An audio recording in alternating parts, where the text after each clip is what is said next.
There's good food at Disney and there's bad food at Disney.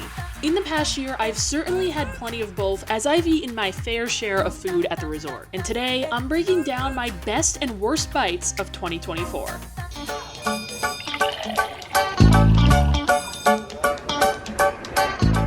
From fine dining at Michelin-starred restaurants to a simple quick service meal, I've tried it all in 2024, but what was the best and what was the worst? I'll be sharing the best and worst foods I ate as well as the best and worst restaurants I've eaten at this year. Let's dive right in with the best foods of 2024. Starting hot with number 5, the Tiffin's Signature Burger. This burger is only available during lunch hours and it's worth the res. I usually can't get behind a thick burger. Smash burgers are more my jam, but this is an exception. The burger itself is incredibly juicy from the combo of beef and pork. Then it's topped with an aged cheddar sauce and a demi-glace. This creates the most perfect savory bite. I expected this to be good, but not quite as good as it really is.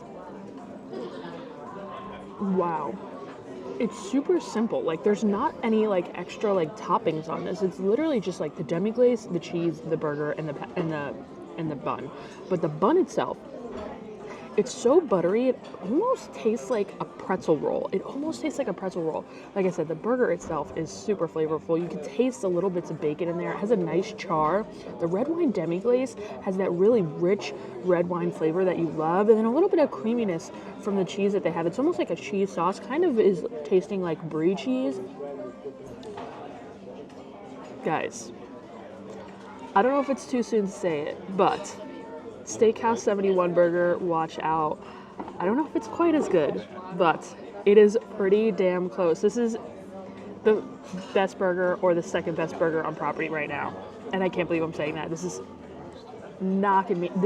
knocking my socks off right now. Amazing. You can now upgrade this for an additional $15 to add truffles on your burger, which I will definitely be back to try soon. My only complaint about this burger though is that you aren't able to order it next door at the Nomad Lounge, and you also can't order it during dinner hours.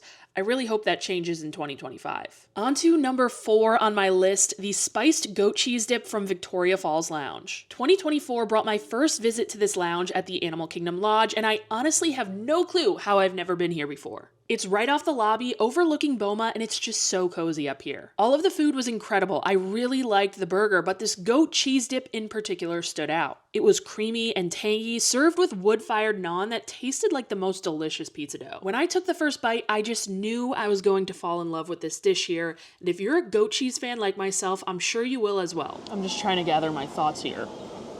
Oh my God. I think I just stumbled upon one of my new favorite dishes at Disney World. And I am not even kidding you. This is incredible. How did I not listen to you guys sooner and come get this?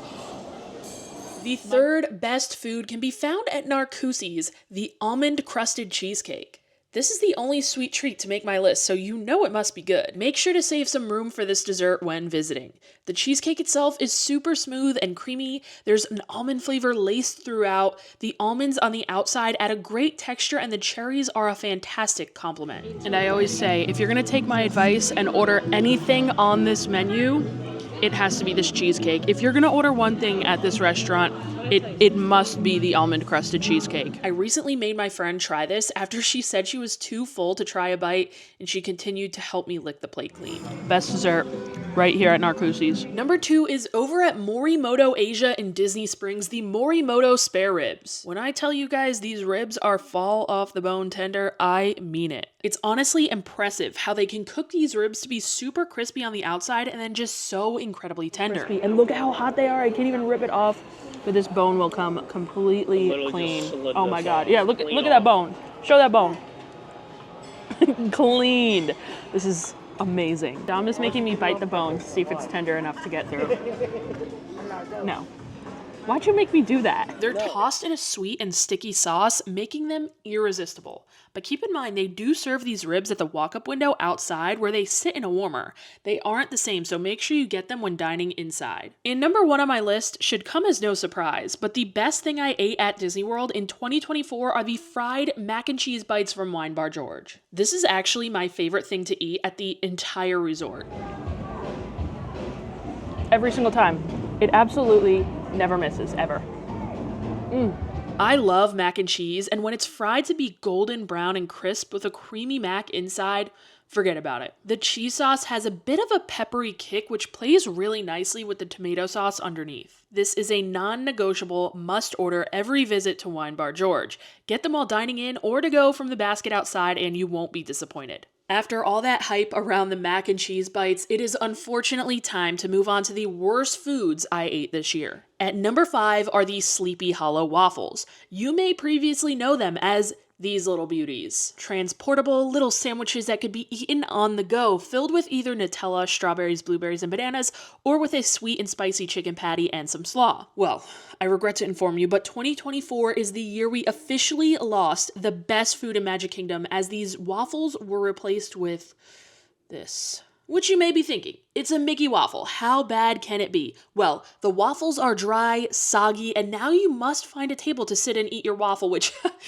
good luck with that. Instead of fresh fruit, the Nutella waffle now has a gel-like compote which screams frozen berries in an attempt to cut costs. I miss the waffle sandwiches, and I think that these waffles just get too soggy, too quick. No more compo. Gotta be The compote's gotta go. Yeah, the compo's gotta go. I mean, and on a hot day, I mean, you're running around with waffles in your hand. It's a mess. And the chicken is now your run-of-the-mill Disney tender in a maple-tasting sauce with no heat on a waffle that is so dry it is hard to swallow. They should have kept the slaw or something, put something else, literally anything, on this waffle to not make it so dry. But as it is, I wouldn't get either of these. Again, I would get a plain Mickey waffle, and that's about it. I will never forgive whoever made this decision. Number 4 on the list brings us to Mama Melrose's, the restaurant I love to hate.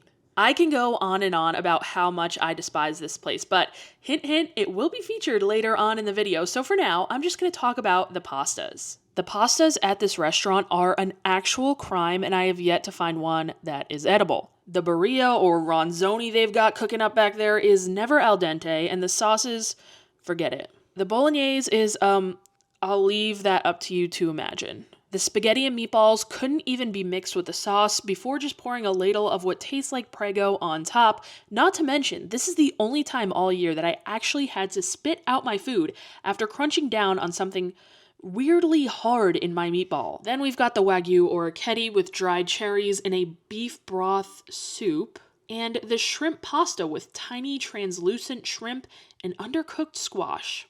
All the pastas here are making the list. Number 3 is also in Hollywood Studios, just down Sunset Boulevard at Fairfax Fair. This is the plant-based soba noodle waffle bowl. Which first, why is this served in a waffle bowl? The noodles were undercooked and in a sweet soy goop.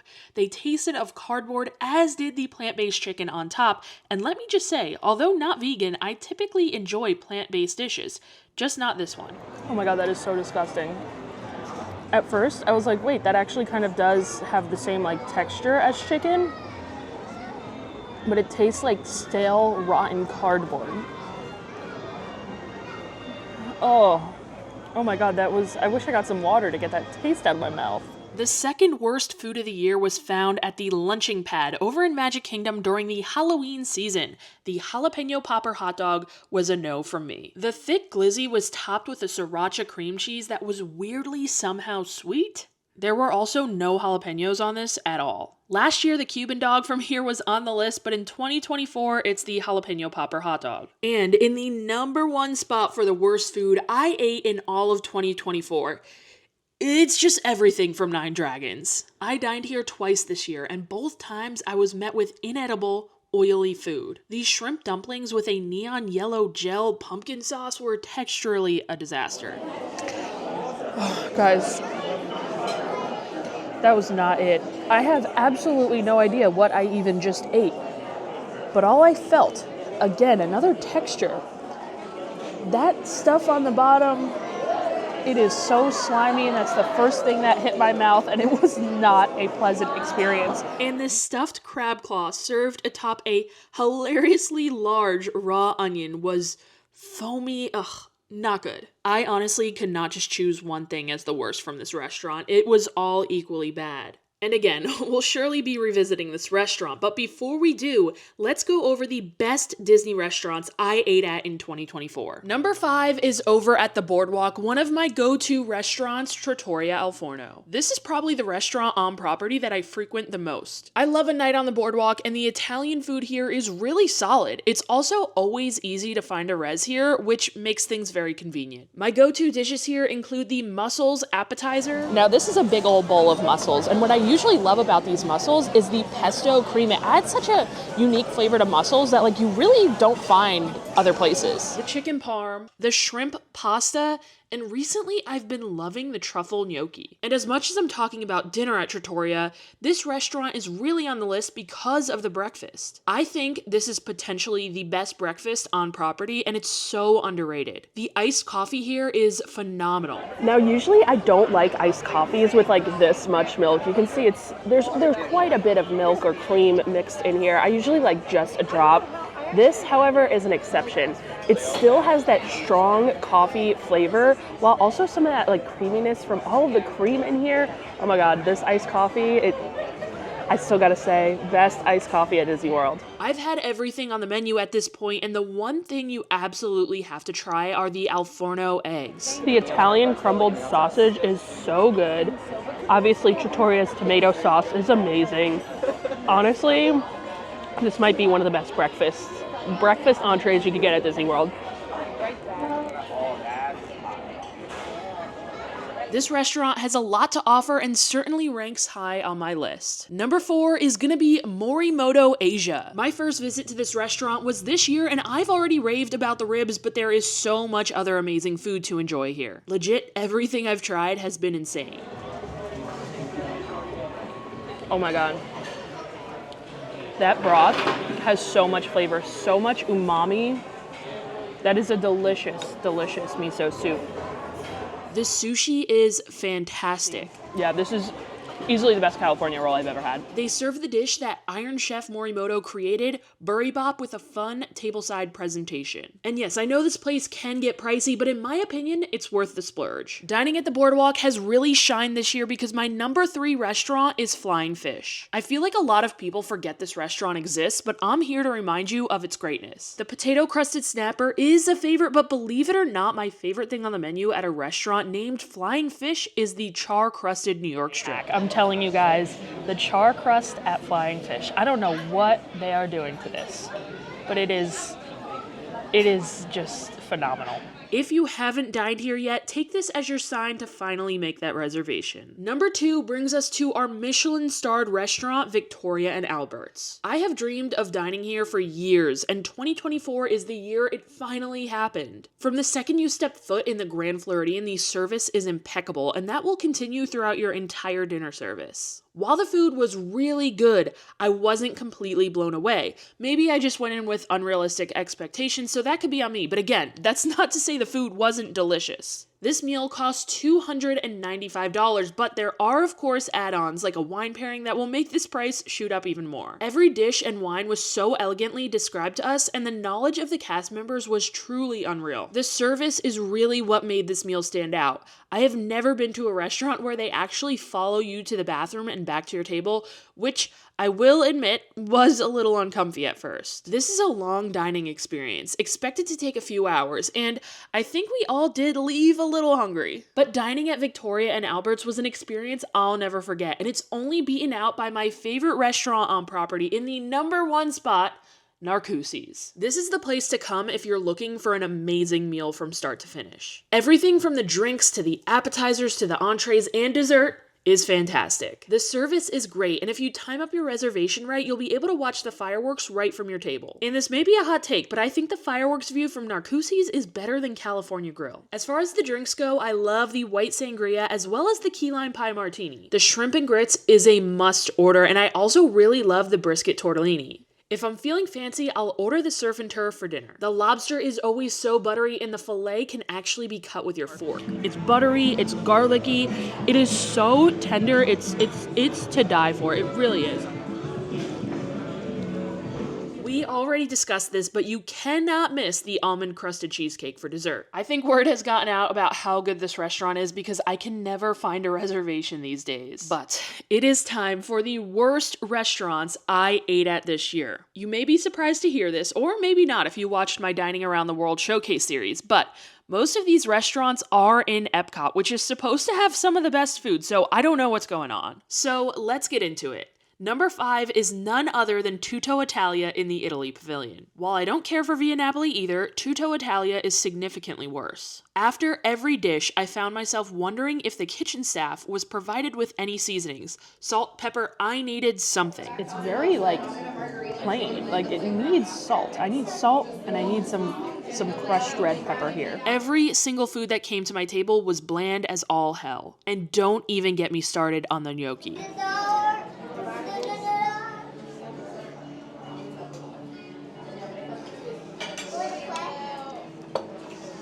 Well, it's really, really unfortunate because this tastes like the frozen meal that I get from Trader Joe's. The cheesecake I had for dessert was the only thing I thoroughly enjoyed. With that being said, if you're looking for good Italian food in Epcot, you're gonna walk right out of the park through the International Gateway and over to the boardwalk to Trattoria Al Forno. Number 4 is also in Epcot, Takumi Te. Before I start with this review, I must tell you that this meal cost me $250 plus $35 to add Wagyu plus tax and tip, bringing my grand total to about $400 for the 7-course omakase experience. This was my first time ever dining here and also my last. The fish quality was atrocious. It had a really unpleasant, almost crunchy texture to it that I didn't really care for. Here's a look at my Wagyu that I ordered medium rare for an extra $35. With every course, I just kept waiting to enjoy something. That finally came with course number 6. The Wagyu sushi was hands down the best bite of the evening.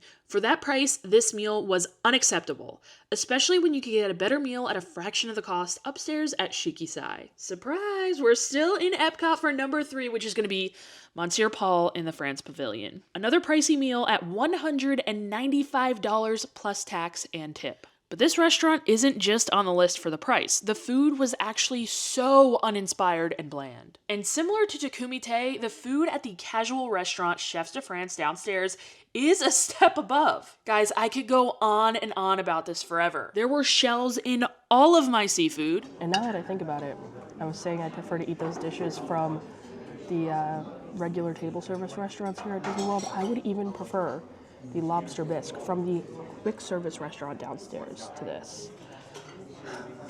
I feel like that shouldn't be the case. There was not a sprinkle of salt on any of this food. And y'all could argue all you want, but at a restaurant charging this price, the chef should know how to properly season food without overdoing it. Having to season my own food for that price isn't gonna fly. This sorry cheese plate was served with a pre-packaged jam that they couldn't even make the effort to take out of the jar, so I didn't know they were too lazy to make their own. And the 3 grapes in the corner. I mean, I had to laugh at this. To cap off the evening, my wine glass was dirty, and this is another restaurant I cannot recommend.